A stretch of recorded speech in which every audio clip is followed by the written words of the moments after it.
रुक करते अगली खबर की ओर। आपको बता दें कि हरियाणा पंचायत चुनाव के तीसरे चरण के तहत आज 4 जिलों फरीदाबाद, पलवल, हिसार और फतेहाबाद में मतदान है। यहां जिला परिषद और ब्लॉक समिति के पदों के लिए मतदान जारी है। इन जिलों में 1396 संवेदन और अति संवेदनशील बूथ है, जिन पर अतिरिक्त पुलिस होगी तैनात। इसके अलावा आपको जानकारी दे दें कि 27 नवंबर को राज्य की सभी 22 जिला परिषद और 143 पंचायत समितियों की मतगणना होगी। मतगणना के तुरंत बाद परिणाम घोषित कर दिए जाएंगे। बता दें कि इससे पहले चरणों में 9 जिलों में चुनाव संपन्न हो चुके हैं।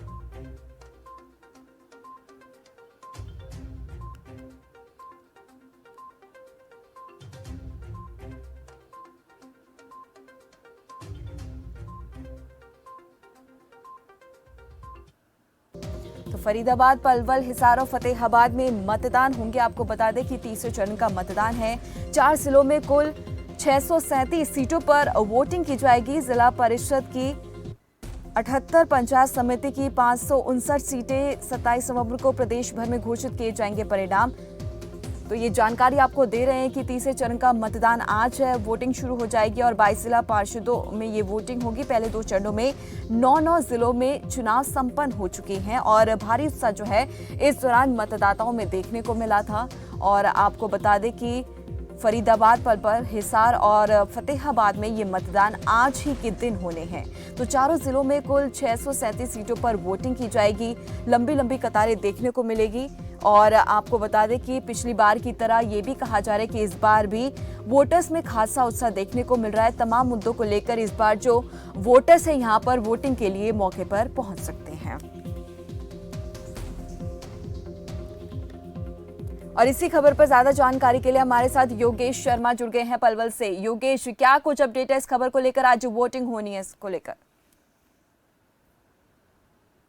जिला परिषद की वोटिंग चल रही है और यहाँ बात करें ब्लॉक समिति मेंबरों की जो वोटिंग यहाँ चालू है। फिलहाल मैं जो पलवल से 4 किलोमीटर दूर रहराना गांव में मौजूद हूँ। आप मेरे पीछे देख सकते हैं, यहाँ 7 बजे से वोटिंग चालू है और लंबी कतार लग चुकी है वोट देने वालों की। और सभी अपनी वोट देने के लिए यहाँ आए हुए हैं और बड़ा ही उत्सुक है लोग वोट देने के लिए। और आप देखिए पुलिस कर्मी भी यहाँ पूरी तरह से तैनात है। हर तरह से पुलिस दुरुस्त है हर चीज को लेके। और अब मेरे जितने भी यहाँ वोट रहे हैं और बाकी मैं लोगों से बात कराने की कोशिश करूंगा किन मुद्दों को लेके लोग यहाँ वोट कर रहे हैं। और अब देख सकते हैं 7 बजे से यहाँ वोटिंग चालू है और हम जो बूथ नंबर 64 पर मौजूद है, जहाँ जिला परिषद वार्ड नंबर 20 पर यहाँ वोटिंग चल रही है। और पंचायती समिति है वार्ड नंबर 14 और पंचायत वार्ड है 1 से 5 तक यहाँ जो वोटिंग चालू है। और आप देख सकते हैं बड़ी आराम से यहाँ वोटिंग चल रही है। बाकी बात कर लेते हैं हमारे लोगों से भी, क्या इस वजह से किन मुद्दों को लेकर जाओ यहाँ वोट करने आए। क्या नाम भाई साहब आपका? किन मुद्दों को लेकर आप यहाँ वोट करने के लिए आ रहे हो? जो मुद्दे हैं आपके, क्या क्या मुद्दे हैं? मुद्दे हैं कि गाँव का जो भी विकास अच्छा होना चाहिए और जो भी हमारा जो भी नेता बने वो अच्छा हो, पढ़ा लिखा हो, उसको समझे गाँव की क्या प्रॉब्लम नहीं है। और जो भी होना है गाँव में अच्छा काम। ये नहीं चाहते कि गाँव पिछड़े रहे या कुछ रहे। हर कोई आदमी टाइम में मैच्योर है, हमारा नेता वो भी मैच्योर हो, हर चीज को आगे लेके चले। ये वाला हमारा। जी दीपन जी। योगेश, आपसे जानना चाहेंगे सुरक्षा के लिहाज से क्या कुछ इंतजाम मौके पर किए गए हैं अति संवेदनशील इलाकों को लेकर? हाँ जी दीपाली, बताना चाहूंगा हर जगह यहाँ पुलिस कर्मी तैनात हैं।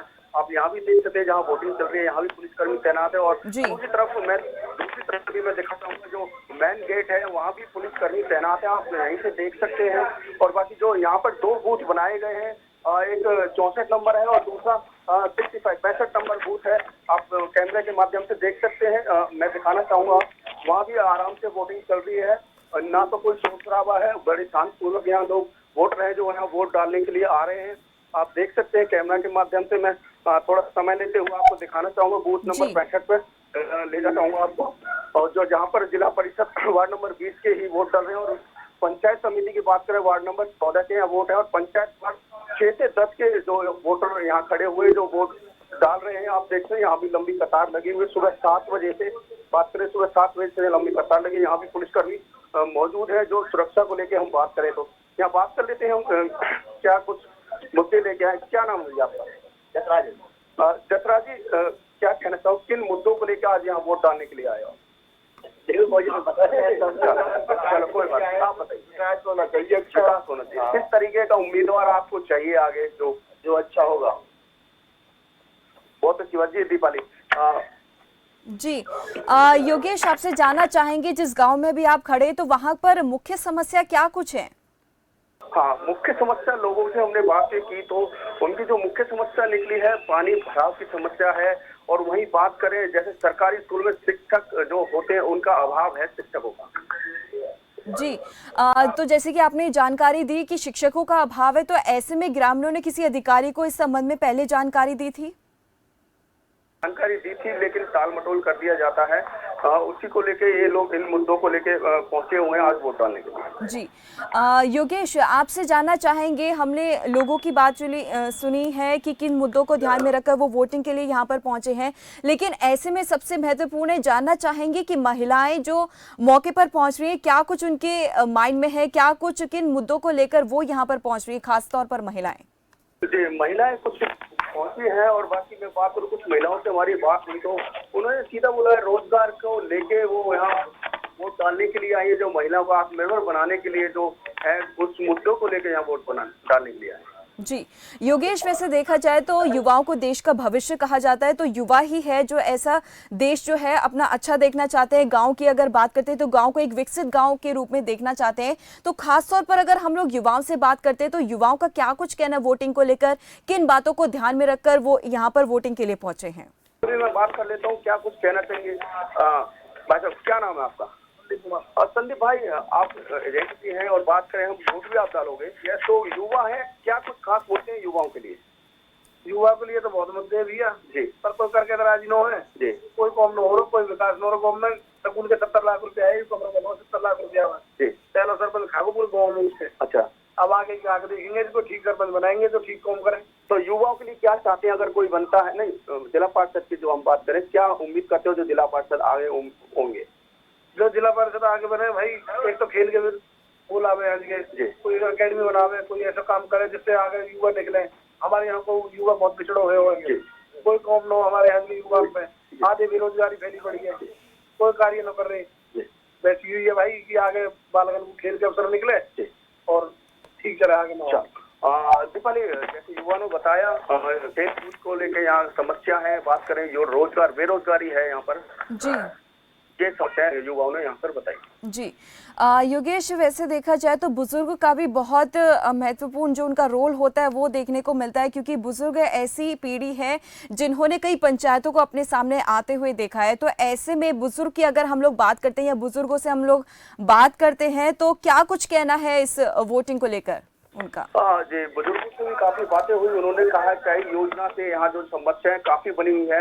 यहाँ तक बात करें बुजुर्गों की पेंशन की बात कर लेते हैं, बुजुर्गों की पेंशन को लेकर भी काफी समस्या है। लोगों को जिनको पेंशन मिलनी थी उनको पेंशन नहीं मिल रही है। और वही बात करें जैसे कि कोई पार्क की बात कर लेते हैं, बुजुर्गों को टहलने के लिए सुबह शाम के लिए ना तो पार्क की कोई व्यवस्था है किसी भी वार्ड में हम बात करें, ज्यादातर बुजुर्गों से यही बातें निकल के आई। जी चलिए, बहुत बहुत धन्यवाद योगेश इस तमाम जानकारी के लिए। तो जैसे कि हमारे संवाददाता ग्राउंड जीरो से वहां पर आपकी तस्वीरें जो हैं वो दिखा रहे थे किस तरीके से वोटिंग चल रही है, सुबह से लोग जो हैं पहुंचना शुरू हो गए वोटिंग के लिए। चलिए अब सीधा रुक करते हिसार का, जहां पर हमारे संवाददाता अमित जुड़ चुके हैं। अमित, आपसे जानना चाहेंगे सुबह 7 बजे से वोटिंग शुरू हो चुकी है, क्या कुछ तस्वीर आप देख पा रहे हैं इस समय? जी बिल्कुल, जिला परिषद और ब्लॉक समिति के मजिस्ट्रेट को लेकर यहाँ पर मतदान शुरू हो चुका है, लेकिन अभी तक की बात करें तो अभी तक हम बूथ नंबर 36 पर खड़े हुए हैं और अभी तक यहाँ पर बहुत ही कम संख्या के अंदर मतदाता मतदान करने के लिए पहुंच रहे हैं, क्योंकि अभी तक लोग घरों से निकल कर बाहर नहीं आने शुरू हो गए, जिसके कारण अभी तक यहाँ पर 5 से 4 ही मतदाता अभी तक मतदान करने के लिए आए। और उम्मीद की जा रही है कि जैसे कि दिन बढ़ेगा वैसे वैसे यहाँ पर मतदाताओं की संख्या लगातार बढ़ती जाएगी। जी, सुरक्षा के लिहाज से अगर हम बात करें तो वहां पर क्या कुछ इंतजाम जो है पुख्ता किए गए हैं? जी, सुरक्षा की बात किया तो जिस बूथ पे हम यहाँ पर खड़े हुए हैं यहाँ पर लगभग 10 से 12 पुलिस कर्मचारी की ड्यूटी लगाई गई है और इसी तरह यहाँ पर संवेदनशील और अति संवेदनशील बूथों पर यहाँ पर अतिरिक्त पुलिस वालों की तैनाती की गई है। और जहाँ पर नॉर्मल बूथ है वहाँ पर लगभग 5 से 6 पुलिस कर्मचारी की ड्यूटी लगाई गई है। और यहाँ पर ग्रामीण भी यहाँ पर जो मतदान करने वाले लोग उनका लगातार सहयोग करे, क्योंकि पुलिस कर्मियों को भी लगातार सहयोग करे, क्योंकि जिस तरह यहाँ पर जो हिसार की बात करें तो हिसार यहाँ पर बहुत ही एक अलग से इलाका माना जाता है, जिसको लेकर यहाँ पर पुलिस के यहाँ पर लगभग 3600 यहाँ पर पुलिस कर्मचारियों की ड्यूटी लगाई गई है, जो जगह जगह पर पुलिस पेट्रोलिंग भी कर पुलिस कर्मचारी लगातार कर रहे हैं। जी, अमित, जैसे कि मैं देख सकती हूँ कि आप केंद्र पर खड़े हैं, सेंटर पर खड़े हैं, तो ऐसे में आपसे दरख्वास्त करना चाहूँगी कि आप ज़रा तस्वीरें दिखाएं, क्या कुछ कितना परसेंटेज वहाँ पे लोग पहुँचना शुरू हुए हैं, बात कीजिए उन लोगों से, क्या कुछ किन बातों को ध्यान में रखकर वो मौके पर यहाँ पर पहुँच रहे हैं। बिल्कुल, हमारे साथ यहाँ पर मतदाता भी हम आप यहाँ पर जो मुख्य भाई साहब यहाँ पे मतलब प्रेजेंट में ऐसी कोई समस्या नहीं है जिसके मुद्दे पर ग्राम से इलेक्शन लड़ा हुआ है। सारा भाईचारा इलेक्शन है, आराम से इलेक्शन। तो आपके गाँव की बात करते हैं, यहाँ पर कितने प्रतिशत मतदान होता है और यहाँ पर उम्मीद की जा रही है कि कितना प्रतिशत मतदान? यहाँ पर लगभग टोटल मतलब 80 से 25 टोटल वोट है। और जब मतदान होता है हर बार, चाहे वो एमएलए का इलेक्शन हो, एमपी का हो, सरपंच का हो या जिला परिषद का, 80% से ज्यादा मतदान होता है। तो बात की जाए तो भाईचारे की बात करें, भाईचारे के साथ भाईचारा एक नंबर का भाईचारा, सारी चीज, सारे जन सारे इकट्ठे बैठे हैं, सारे जो पंडित है वो मिलकर बैठे हैं और अभी सारे भाई इकट्ठे चाय पानी पीने लग रहे हैं। सुरक्षा की बात करें,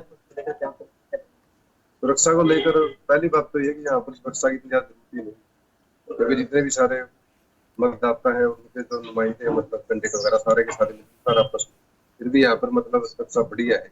कुछ ऐसा होता है तो मतलब बढ़िया रहेगा। बिल्कुल, यहाँ पर जो गांव के लोग थे इनका भी साफ तौर पर कहना है कि जो यहाँ के लोग हैं यहाँ पर भाईचारा बना हुआ और यहाँ पर सुरक्षा की कमी को देखते हुए कहना है कि यहाँ पर इतनी सुरक्षा कर्मी की जरूरत नहीं होती कि जैसे कि, क्योंकि यहाँ लोगों का भाईचारा बना हुआ है, सभी बूथ जो एजेंट बैठे हुए एक साथ बैठे हुए हैं, तो यहाँ पर कैंडिडेट वो भी लगातार यहाँ पर आ रहे हैं। जी, चलिए, बहुत बहुत धन्यवाद अमित इस तमाम जानकारी के लिए। तो जैसे कि हमारे संवाददाता अमित ने भी जानकारी दी है कि वहाँ पर सुरक्षा कर्मियों की ऐसे खास ज़रूरत नहीं होती, क्योंकि वहाँ पर लोगों में भाईचारा बहुत ज़्यादा देखने को मिलता है। आपको बता दें कि सुबह से वोटिंग 7 बजे से लगातार जारी है। आप तस्वीरों में भी देख सकते हैं कि यहाँ पर लंबी लंबी कतारों में लोग दिखाई दे रहे हैं वोटिंग के लिए।